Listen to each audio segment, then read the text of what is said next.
இன்றைய தினம் தினம் தகவல் நிகழ்ச்சியில் நம்ம பார்க்க இருக்கிறது கரும்பில் விதைக்கரணை நேர்த்தி. இதை எப்படி செய்யணுன்றது நம்ம இன்றைக்கி பார்க்க போகிறோம். இப்போ நம்ம இந்த கரணைகள் பார்த்திங்கன்னா சிறுகமணி 2133ன்ற ஒரு ரகத்திலிருந்து நம்ம இந்த கரணை நேர்த்தி எப்படி செய்யறதுன்னு பார்க்க போகிறோம். இந்த கரணை நேர்த்தி செய்கிறதுக்கு முதல்ல என்ன செய்யணும்னா, கரும்பு நடவு செய்கிறதுக்கு சுமார் 6 முதல் 7 மாதம் வயதுடைய பூச்சி நோய் தாக்காத இளங்கரும்புல இருந்து அந்த கரணைகளை தேர்ந்தெடுக்கணும். இவ்வாறு தேர்ந்தெடுக்கப்பட்ட கரணைகளை கரணை நேர்த்தி செய்யணும். இந்த கரணை நேர்த்தி செய்கிறதுக்கு என்ன பண்ணணும்னா, 1 ஹெக்டேர் நடவு செய்கிறதுக்கு சுமார் 75,000 2 பரு விதைக்கரணைகள் தேவைப்படுது.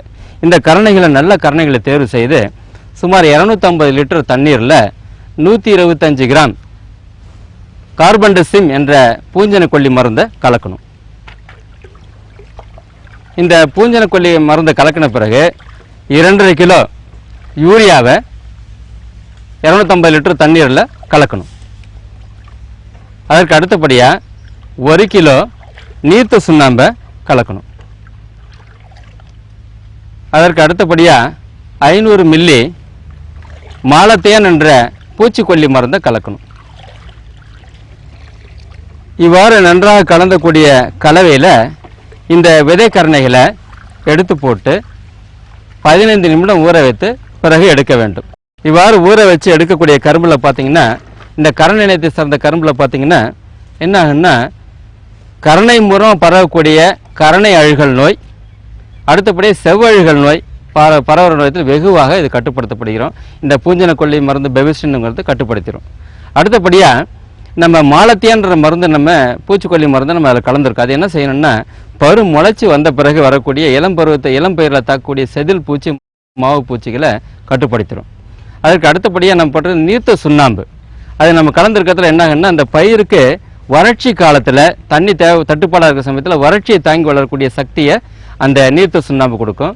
அதுக்கு அடுத்தபடி யூரியா 2.5 கிலோ நம்ம கலந்துருக்கிறது என்னன்னா, இந்த பயிரில் உள்ள பருக்கள் நன்றாக முளைத்து யூனிஃபார்மாக சீராக முளைச்சிருக்கும். வயலில் பார்த்தீங்கன்னா, வயலில் பார்த்தீங்கன்னா முளைப்பு திறனை கூட்டுறதுக்காக அந்த இதையும் கறக்கணும்.